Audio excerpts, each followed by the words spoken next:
ചിലരുടെ ആഗ്രഹങ്ങൾ അവർ ഫ്ലക്സിലൂടെ പ്രദർശിപ്പിക്കുന്നത് മാത്രമേ ഉള്ളൂ, മറ്റു കുഴപ്പങ്ങളൊന്നുമില്ല. അത് കാരണം ജനങ്ങൾക്ക് ബുദ്ധിമുട്ടൊന്നുമില്ല. പ്രകടനം നടത്തുന്നത് ശരിയല്ല എന്നുള്ള അഭിപ്രായക്കാരൻ തന്നെയാണ് ഞാൻ. പക്ഷേ ആ പ്രകടനം കൊണ്ട് ജനങ്ങൾക്കൊരു ബുദ്ധിമുട്ട് ഇതുവരെ ഉണ്ടായിട്ടില്ല. ഫ്ലക്സുകൾ കൊണ്ടും ബുദ്ധിമുട്ടില്ല. പക്ഷേ ഇതിന്റെ ഒന്നും ആവശ്യമില്ല. ഇതിനൊക്കെ ചില നടപടിക്രമങ്ങളുണ്ട്. അതനുസരിച്ച് തന്നെ കാര്യങ്ങൾ മുന്നോട്ട് പോകുള്ളൂ. ഫ്ലക്സിന്റെ എണ്ണം കൂടിയതുകൊണ്ടോ ജാഥകൾ കൂടിയതുകൊണ്ടോ ഒന്നും തീരുമാനമാവില്ല. തീരുമാനമാണെങ്കിൽ ആ നടപടിക്രമങ്ങൾ പൂർത്തിയാകണം.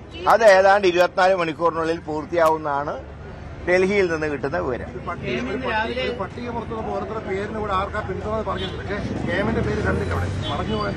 അത് എടുക്കാൻ വിട്ടുപോയതായിരിക്കും.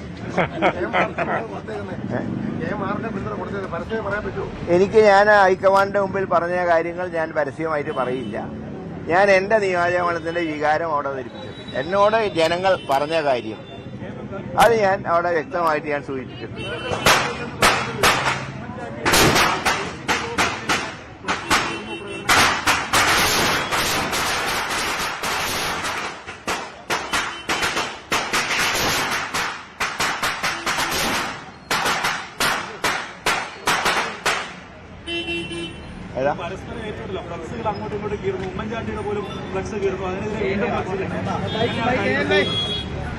ഞാൻ പറഞ്ഞത് ഫ്ലക്സ് വെച്ചതുകൊണ്ടോ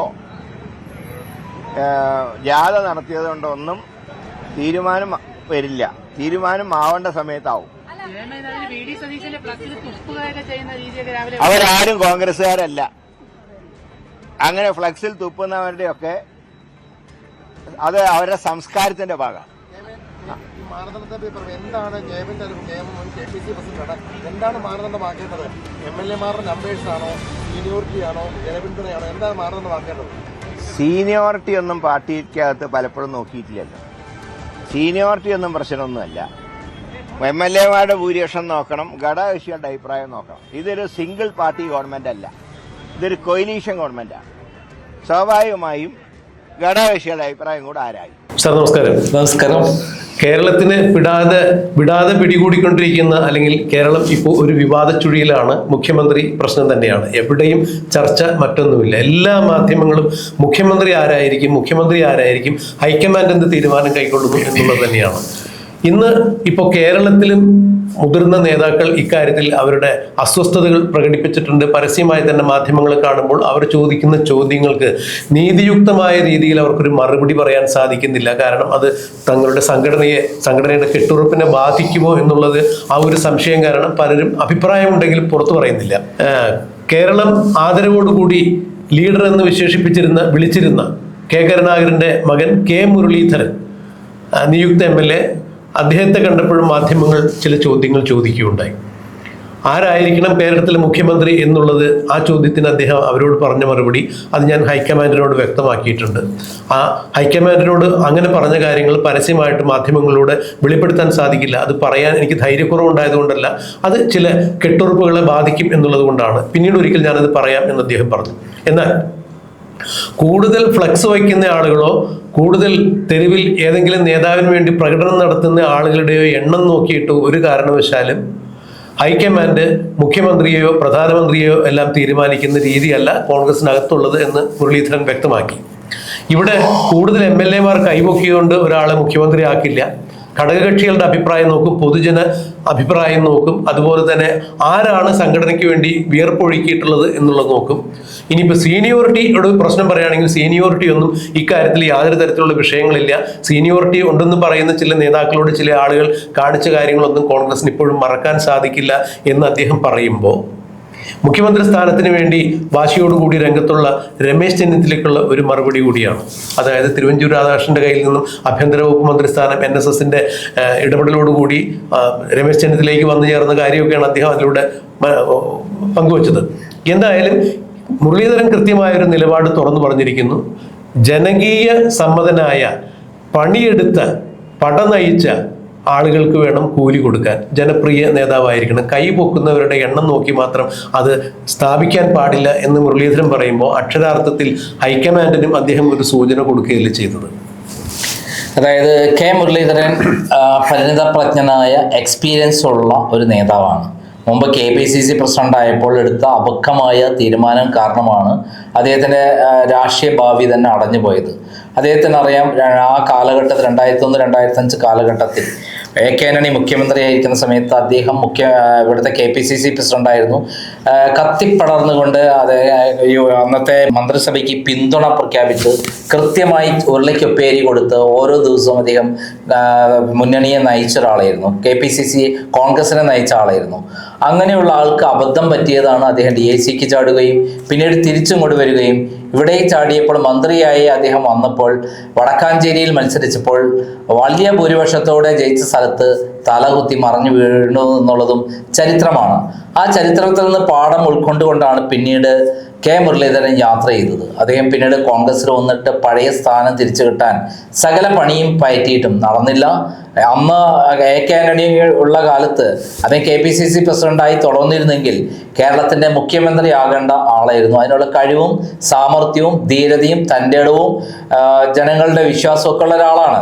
അന്ന് നഷ്ടപ്പെട്ട വിശ്വാസം അദ്ദേഹം പിന്നീട് തിരിച്ചെടുത്തു. നമുക്കറിയാം, പിന്നീടുണ്ടായ അദ്ദേഹത്തിൻ്റെ തെരഞ്ഞെടുപ്പിലെ തിരിച്ചടികളെല്ലാം തന്നെ അദ്ദേഹത്തിൻ്റെ ജനങ്ങളിലുള്ള വിശ്വാസക്കുറവുണ്ടാക്കിയതുകൊണ്ടാണ്. ഈ കഴിഞ്ഞ ലോക്സഭാ ഇലക്ഷൻ പോലും തൃശ്ശൂരിൽ നിന്ന് അദ്ദേഹം പരാജയപ്പെടാൻ കാരണം അതുതന്നെയാണെന്നാണ് ഞാൻ വിശ്വസിക്കുന്നത്. എന്തായാലും അദ്ദേഹം വട്ടിയൂർക്കാവിൽ നിന്ന് നേരത്തെ അവിടെ നല്ല അഭിപ്രായം ഉണ്ടാക്കുകയും വീണ്ടും അദ്ദേഹം വന്നപ്പോൾ അദ്ദേഹം വീണ്ടും അവിടെയുള്ള ജനങ്ങൾ രണ്ട് കൈയും നീട്ടി സ്വീകരിക്കുകയാണ് ചെയ്തത്. മാത്രമല്ല തിരുവനന്തപുരത്ത് 7 സീറ്റ് പിടിച്ചെടുക്കുന്നതിൽ അദ്ദേഹത്തിൻ്റെ പങ്കും നിർണായകമാണ്. അതായത് ഇത്തവണ കോൺഗ്രസിന് നിർണായകമായ പിന്തുണ ഉണ്ടാക്കി കൊടുത്ത നേതാവാണ് കെ മുരളീധരൻ. തിരുവനന്തപുരം കോർപ്പറേഷനിലെ വളരെ മോശമായ ഒരു അവസ്ഥയിൽ നിന്നും 20 സീറ്റുകൾ വരെ എത്തിച്ചു എന്നുള്ളത് അദ്ദേഹത്തിന്റെ നേട്ടങ്ങളിൽ ഒന്നാണ് എന്ന് വേണമെങ്കിൽ പറയാൻ പറ്റും. എന്തായാലും കെ മുരളീധരൻ കേരളത്തിലെ കോൺഗ്രസിന്റെ അവിഭാജ്യ ഘടകമാണ്. മാത്രമല്ല, ഒരു പ്രശ്നമുണ്ടെങ്കിൽ നേരിടാൻ കപ്പാസിറ്റി ഉള്ള ഒരു നേതാവ് കൂടിയാണ്. അദ്ദേഹം ആക്ച്വലി മുഖ്യമന്ത്രി ആവേണ്ട ഒരാൾ കൂടിയാണ് എന്ന് വേണമെങ്കിൽ പറയാൻ പറ്റും. എന്നാൽ ഇപ്പോൾ അദ്ദേഹത്തിന്റെ നേരത്തെ ഉണ്ടായിട്ടുള്ള അദ്ദേഹത്തിന്റെ പാകപ്പിഴകൾ കാരണം ഇപ്പോൾ അദ്ദേഹം ഒരു മന്ത്രിയാകും എന്നുള്ള കാര്യം നമുക്ക് പൂർണ്ണമായി അറിയാം. ഏത് മുന്നണി ആര് മുഖ്യമന്ത്രി ആയാലും അദ്ദേഹം ഒരു മന്ത്രിയാണ്. അങ്ങനെ ഉറപ്പിച്ച് പറയാവുന്ന ഒരാളേ ഉള്ളൂ, അത് കെ മുരളീധരനാണ്. കോൺഗ്രസിൽ നിന്ന് എടുത്തു പറയാവുന്ന ആള്.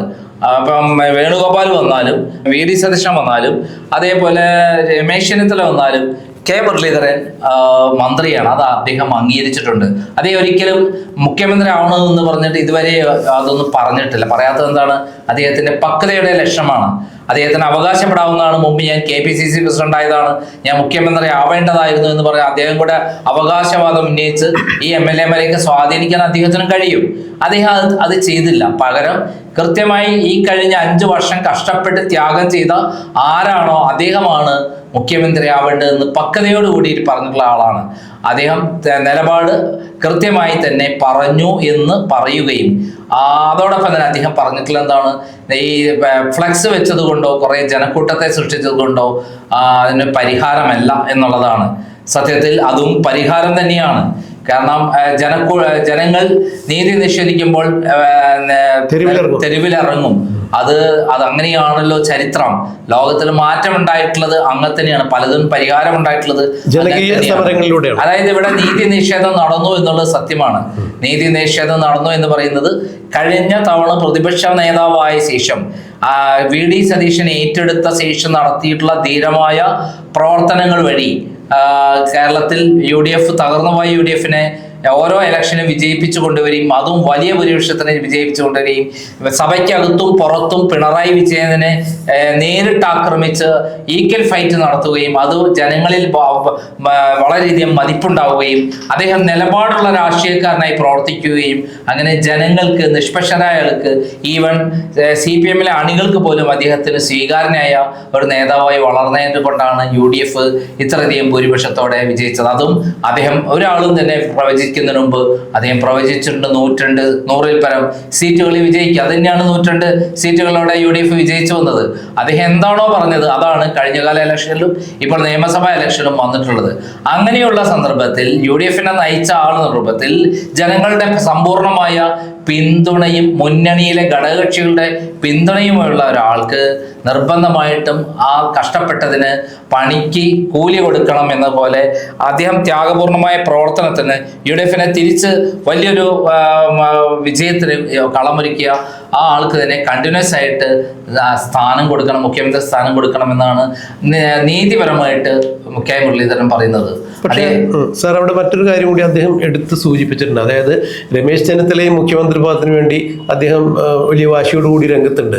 അപ്പോൾ ഹൈക്കമാൻഡിന് മുന്നിൽ രമേശ് ചെന്നിത്തല അവതരിപ്പിച്ചിരിക്കുന്ന കാര്യങ്ങൾ താൻ പലവിധ പദവികളും വഹിച്ചിട്ടുണ്ട്. കേരളത്തിൽ ആഭ്യന്തരമന്ത്രിയായിരുന്നു, ചുരുങ്ങിയ പ്രായത്തിൽ MLA ആയി, മന്ത്രിയായി, പാർട്ടിയുടെ പല സ്ഥാനങ്ങളും താൻ വഹിച്ചിട്ടുണ്ട്. മാത്രമല്ല, തനിക്ക് ഇപ്പോൾ നിലവിൽ ഈ സ്ഥാനത്തേക്ക് വരുന്ന ആളുകളെക്കാൾ കൂടുതൽ സീനിയോറിറ്റി ഉണ്ട്.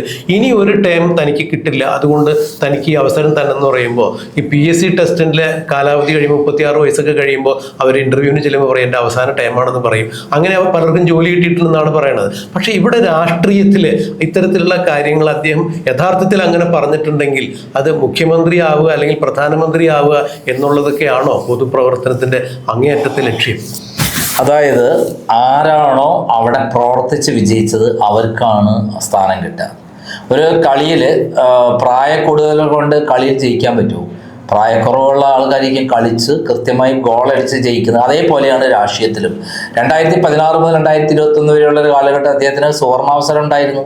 അദ്ദേഹം അവിടെ തോറ്റ ശേഷം അദ്ദേഹം പറഞ്ഞെന്താ, എക്സ്ക്യൂസ് പറഞ്ഞെന്താ, കോവിഡ് ഉണ്ടായിരുന്നു. കോവിഡ് അല്ല, മറ്റെന്തുണ്ടായാലും ജനങ്ങളിലേക്ക് ഇറങ്ങിച്ചെന്ന് പ്രവർത്തിക്കാത്തത് കൊണ്ടാണ് തുടക്കം മുതൽ പല ഇലക്ഷനും തോറ്റു തൂപ്പിറ്റത്. അല്ലെങ്കിൽ ഘട്ടം ഘട്ടമായിട്ടുള്ള ഇലക്ഷനിൽ അവർ വിജയിക്കണ്ടേ? അങ്ങനെ ജയിച്ചിട്ടില്ല. 2019 ലോക്സഭാ ഇലക്ഷനിൽ വിജയിച്ചു, പക്ഷേ തദ്ദേശ സ്വയംഭരണ തെരഞ്ഞെടുപ്പിൽ എന്തുകൊണ്ട് തോറ്റു?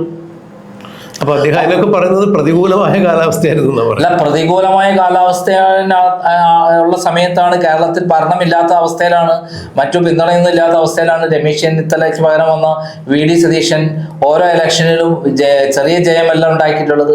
ഭരണം ഒന്നടങ്കം വന്നിട്ട് ഓരോ മണ്ഡലത്തിലും വന്ന് ഉപതെരഞ്ഞെടുപ്പ് നടന്ന മണ്ഡലത്തിൽ വന്ന് പ്രവർത്തിച്ച് പിണറായി വിജയന്റെ നേതൃത്വത്തിൽ വന്ന് പ്രവർത്തിച്ചിട്ട് അധികാരം മുഴുവൻ ഉപയോഗിച്ചിട്ട് പോലും തോൽവി ആണ് ഉണ്ടായിട്ടുള്ളതും 5-6 ഇരട്ടി ഭൂരിപക്ഷത്തിന്. അങ്ങനെയുള്ള ഒരു ഇലക്ഷൻ വിജയം കേരള ചരിത്രത്തിൽ ആദ്യമാണ്. അങ്ങനെ അതിനെ നേതൃത്വം കൊടുത്ത നയിച്ച ആളെ അവസാനം അദ്ദേഹം കപ്പ് വാങ്ങാൻ പോകുമ്പോൾ ഗോളടിച്ച് എല്ലാം പോസ്റ്റർ അടിച്ച് ജയിപ്പിച്ച ശേഷം കപ്പ് വാങ്ങാൻ പോകുമ്പോൾ കപ്പില്ല, വേറെ ആളാണ് മേടിക്കാൻ വരുന്നതെന്ന് പറഞ്ഞാൽ അതെങ്ങനെ ശരിയാവും? അന്ന് അദ്ദേഹം തോറ്റു. പല ക്രിക്കറ്റ് ടീമിനെ കണ്ടില്ലേ, അന്ന് നയിച്ചവർക്ക് അന്ന്, പിന്നെ നയിച്ചവർക്ക് ആരാണോ ക്യാപ്റ്റൻ, ആരാണോ നയിച്ച ആള് അദ്ദേഹത്തിന്. അതാണുള്ള നാട്ടു നടപ്പ്. അല്ല, കളി നേതൃത്വം കൊടുത്ത് ജയിപ്പിച്ച ആളെ അവസാനം വഴിക്കിലിട്ടിച്ച് പോകുന്ന പരിപാടിയും തള്ളിക്കളയുന്ന പരിപാടി എവിടെയില്ല. പണ്ട് ഇന്ത്യൻ ക്യാപ്റ്റൻ ആയിരുന്നു എന്ന് പറഞ്ഞ് ഇനി പുതിയൊരു ക്യാപ്റ്റൻ വന്ന് ഫൈറ്റ് ചെയ്ത് വിജയിച്ച ശേഷം ആ കപ്പ് മേടിക്കാൻ പഴയ ക്യാപ്റ്റനെ കൊണ്ട് മേടിപ്പിക്കാൻ ആരെങ്കിലും പറയുമോ? സാർ, ഇത്തരം വസ്തുതകൾക്ക് എന്തുകൊണ്ടാണ് ഹൈക്കമാൻഡിന് തിരിച്ചറിയാൻ പറ്റാത്തത്? അഥവാ തിരിച്ചറിഞ്ഞുകൊണ്ടും അവരെ ഏതെങ്കിലും താല്പര്യങ്ങൾക്ക് വേണ്ടി കണ്ണടയ്ക്കുന്നതാണോ എന്നാണ് ഇപ്പോൾ സാധാരണക്കാരുടെ ചോദ്യം. എന്തായാലും അത്തരം കാര്യങ്ങളിൽ കൃത്യമായിട്ടുള്ള ഒരു കെ മുരളീധരന്റെ നിലപാട് വളരെ വ്യക്തമാണ്. അദ്ദേഹത്തെ പോലുള്ള പരിണതപ്രജ്ഞരായ നേതാക്കന്മാരുടെ അഭിപ്രായം സഗൗരവം ഹൈക്കമാൻഡ് കേട്ടില്ല എങ്കിൽ തീർച്ചയായും അത് തിരിച്ചടിയായി മാറും. കെ മുരളീധരൻ പറഞ്ഞ വാക്കുകളാണ് നമ്മൾ തുടക്കത്തിൽ തന്നെ കൊടുത്തിട്ടുള്ളത്.